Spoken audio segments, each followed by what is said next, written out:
everybody, welcome back to Record-ology. This is going to be awesome. Today we're talking about vintage portable record players. You probably had one. I'm going to show you 3 of my favorites. You're not going to want to miss this.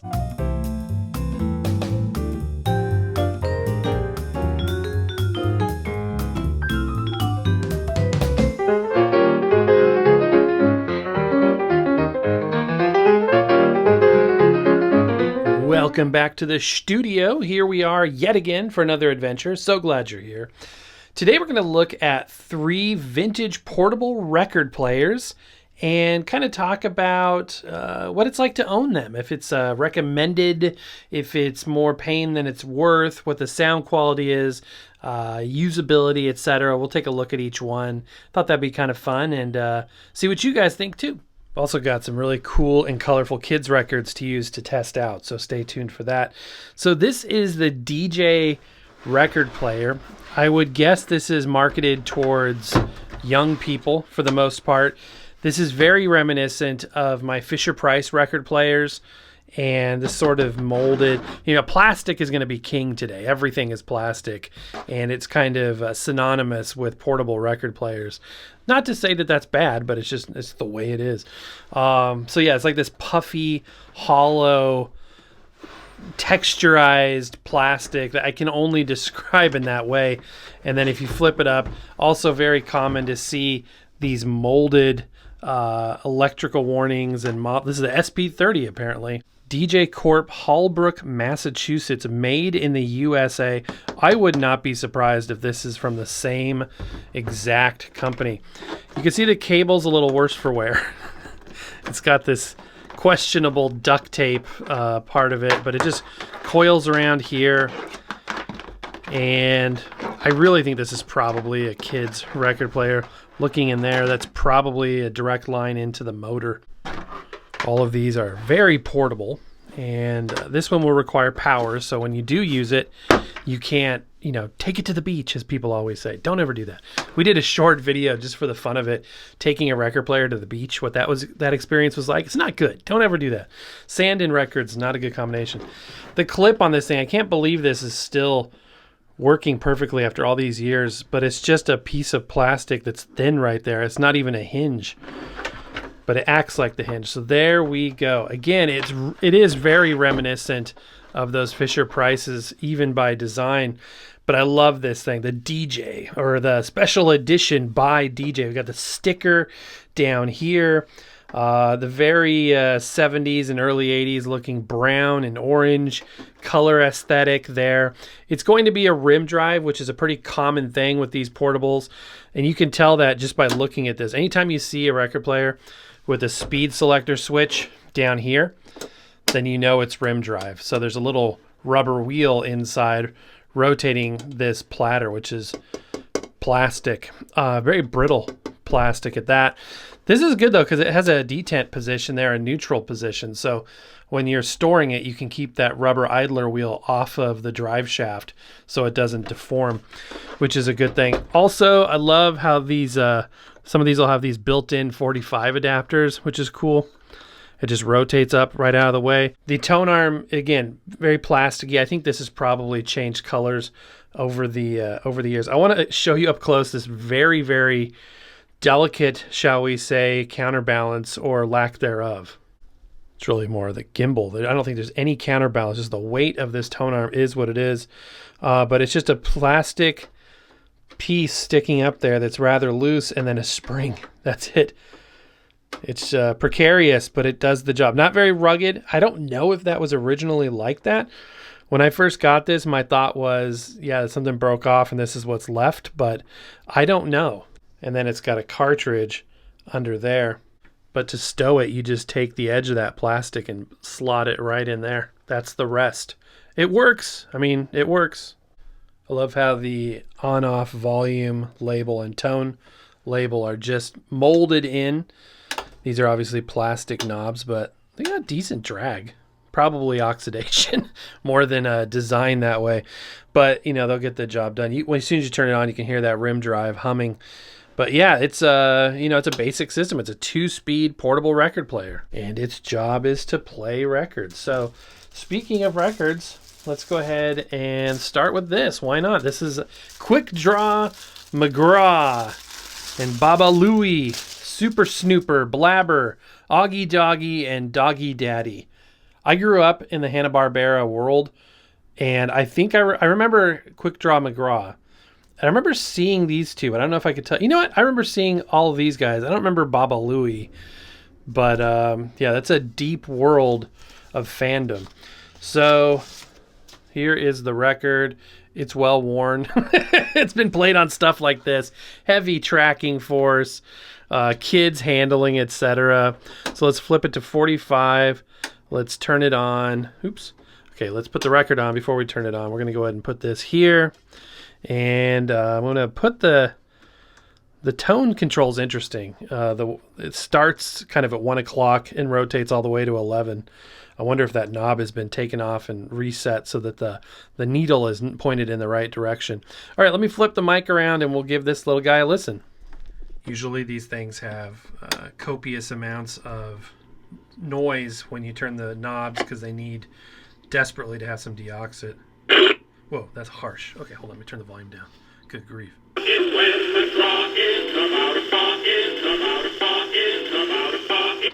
See how, look how janky that is. Like it moves forward. I feel like something's off there.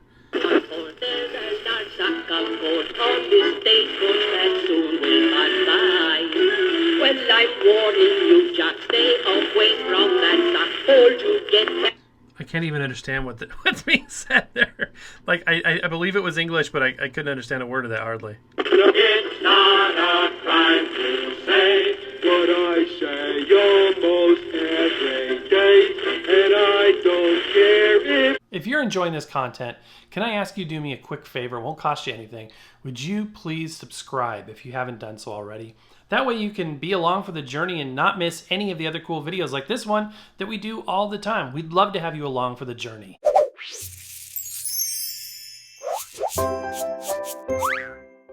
As you can tell, the theme here is you have to temper your expectations a little bit, although I'm pretty sure that all three of these are trying to take the place of your Technics 1200s, just saying. So, okay, this is the Core Sonic radio phonograph. This may be my favorite of the three. It's just so small and sleek. Hey, look, there is a connection. But yeah, this thing is really fun. I love this thing. Look at this, Core Sonic. This is model RP-110. We've even got a little ventilation back here. I think that's the back side of the speaker. It is battery operated, but as you could see over here, you can also run it on 117 volts of AC. I've got batteries in it. And lifting up this lid here, comes off completely. It's got this little grill. Cool design, very sleek, Core Sonic. I love this metal, this kind of vintage look where you got the plastic, but you also have the like a metal label. I think that's really, really neat. And then here is the device itself. This is cool for many, many ways, many, many reasons. Obviously, I think the use case was that you could play your 45s on it, but it accommodates a full 12-inch record, which is pretty amazing. It's got a very hefty rubber platter, very solid rubber platter there, which is neat. A nice metal spindle area right there. This tone arm clips into this position when not in use, and then there's a little rest over here.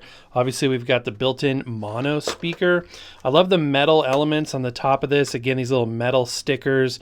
This is metal. This is metal. This is actually outfitted with a modern ceramic cartridge, and it's got a little flip stylus, which is really, really neat. Perfect for this unit. Looking down here, it's got an AM tuning dial with good drag, good metal look to it there. Speed control for the record player, 33 or 45. A radio phonograph switch, and then an on-off volume knob with good drag as well. Pretty simple, but it gets the job done. All right, let's go ahead and test the radio out. This is solid state, as you can see, and that's part of the reason why it's so slim. The volume on this thing is incredible. I'm at like 2.5, and it's already plenty loud.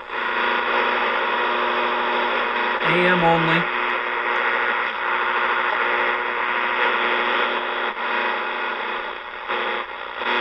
But I don't get AM, so that's I don't know why I was even going through the dial. I know that I don't get AM very good at all. So, but if you had AM, you could do that. And then I also have this little AM transmitter, so we could hook up something to get. So, you know what? Let's try that. Let me go ahead and hook this up, and maybe we can hear something.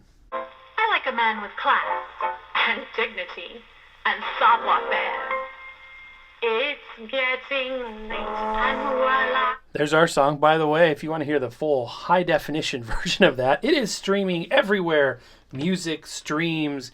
Here is a picture of the cover there. That's by my wife, Always Rain, as she is known on here. And I have a little piece in there, which is kind of fun. But yeah, that's our latest song. I should say her latest song. Okay, let's go ahead and play a 12-inch record on this thing. So here is The World of Strawberry Shortcake on Kid Stuff Records. If you were a child of the 80s, as am I, Kid Stuff is the label that a lot of our stuff was on. And there it is. I love the orange. Orange is my favorite color. It's coming across on camera a lot more pale than it is in real life, as it were. So let's make sure we are at 33 RPM. We're on phonograph mode.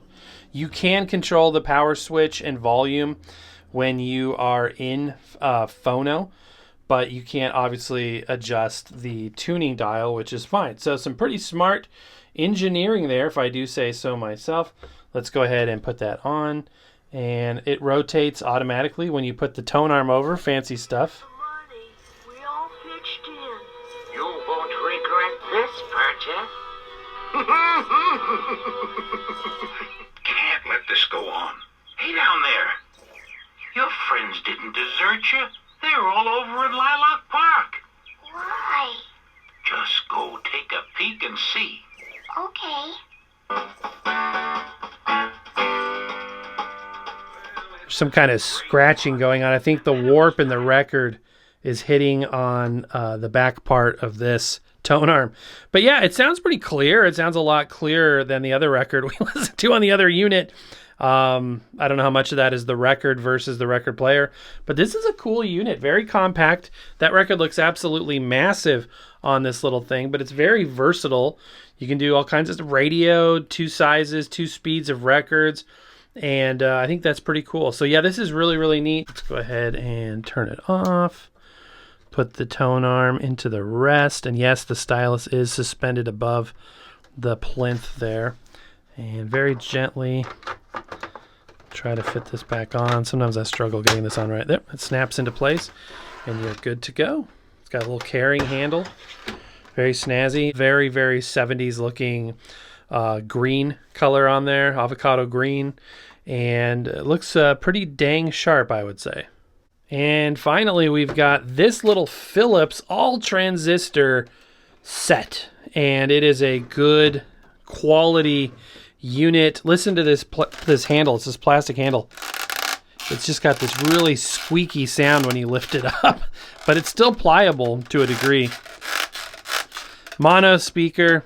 It's gonna be right there. This is a 2-piece clamshell unit. This is a hollow lid, and back here we've got a whole ton of batteries. Those are 6 D cells. And as you can imagine, this thing is hefty. It's got quite a bit of weight to it. It does have an audio output, but these are really designed to be listened to with the built-in speakers. The feet molded in, the 2-tone plastic color. I love this thing. It's super cool. That's the volume control right there. And we remove it by sliding these back on both sides. And then there is the lid itself. Like I said, it is hollow. So if we flip it around back here, the cord, to give it some room to, place it wherever you want, coils around these two points right here. Apparently, this belonged to Rick Belloni. Hopefully he doesn't mind us playing with it. Also interesting too, I almost wonder if the speaker has been replaced, because there's like this ragged edge around the plastic here. And I wonder if that's to accommodate this magnet, like the original one was smaller. That's my guess. So they probably unbolted it, put in a new speaker, and the magnet was too big to fit, so they just cut a hole in the original plastic piece that was there. It does have a 45 adapter that can go on that peg right there. But of course, if you wanted to avail yourself of our custom 45 adapters, you could put that right there as well. And that's about all there is to it. This is designed to sit over to the side. And then we've got the main unit itself. All right, as it says, Philips made in Holland. Philips again branded down there. We've got the coil going to the speaker lid. And the tone arm rests in this position, not dissimilar to that first unit where this little piece right here that hinges up or down out of the way just kind of catches the edge of this hollow plastic shell of a tone arm. The wires obviously going through the top, and this uses a very interesting cartridge. This whole tip is removable. It's got the little diamond logo to denote this was an upgraded model with the diamond stylus. Also fairly typical with these, the tone arm does hinge up.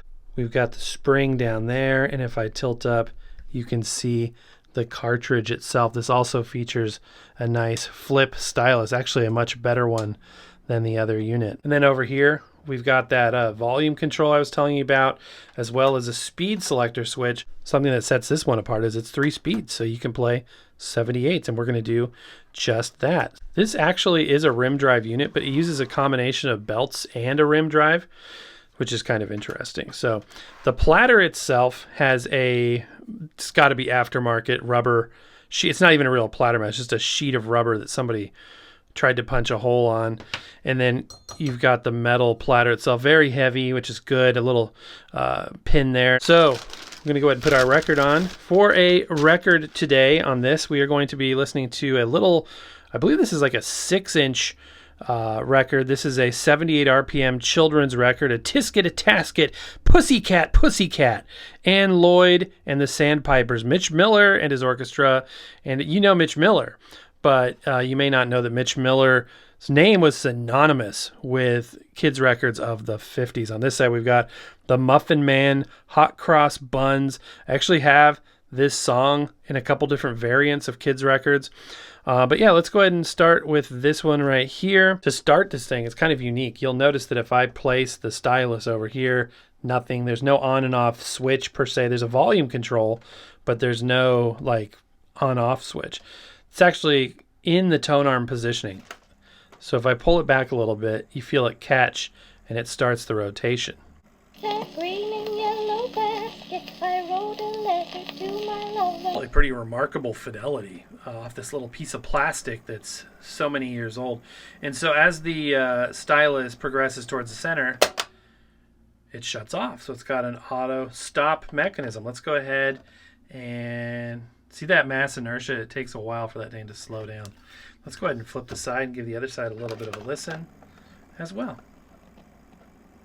Oh yes, we know the Muffin Man, the Muffin Man, the Muffin Man. Oh yes, we know the Muffin Man who lives in Drury Lane. Oh, have you seen the Muffin Man, the Muffin Man, the Muffin Man? Oh yes, we've seen the Muffin Man who lives in Drury Lane.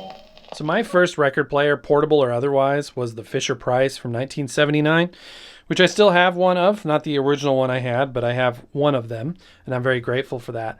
And that was my first record player, portable or otherwise. So what about you? What was your first portable, or perhaps your favorite portable? Let me know in the comments down below. All right, my friends, and that's going to do it. Again, let me know about your vintage portable record player story down in the comments below. Quick reminder, custom 45 adapters, we talked about that briefly. Also, our all new Halloween t-shirts available for sale, and a host of other cool merchandise that we make available. We also have our $1 membership program where you can see exclusive videos that nobody else can see. We would love to have you along for only $1 a month. My friends, that's going to do it for today. I just want to say a huge thank you to you for being there. Have a wonderful rest of the day. Happy record hunting, and we'll see you next time.